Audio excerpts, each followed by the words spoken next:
I've been reading Thomas Hobbes' Leviathan, which is essentially a book that talks about how chaos is always a possibility and maintaining stability is a constant struggle. I find that nothing exemplifies the ideas in this book more than Code Geass. As we all know in the main series, the ambitions of Charles and the Britannian Empire send the world into total chaos.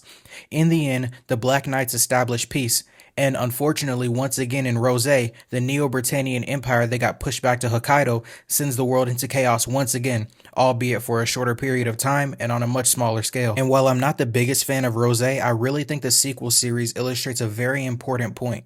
Peace is a constant struggle. The survivorship bias that comes with living in a peaceful society tends to hide the fact that we are only a few accidents and institutional failures away from falling into the same traps that destroyed the societies before us and returning to the state of nature. Things like the collapse of faith in government, distrust among nations, internal power struggles, the collapse of civil society. All of this can cause total destruction, and all were present within Code Geass. When I think about the original Britannian Empire, I honestly see what seems like a successful attempt at creating a society, but they literally needed magic to create it, had constant political turmoil, and had a racial caste system among other problems.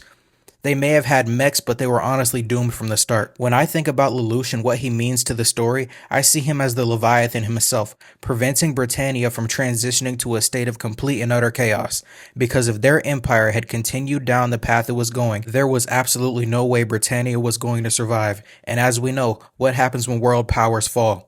Chaos follows. I like to think that Lelouch himself thought in a Hobbesian style. If history filters out unstable societies, then I will forcibly stabilize this one, even if it costs me my life. I will commit everything to this mission, because within the range of possible actions that I can take, this is the only one that I think will give us a positive result. Isn't that an interesting way to see it? Man.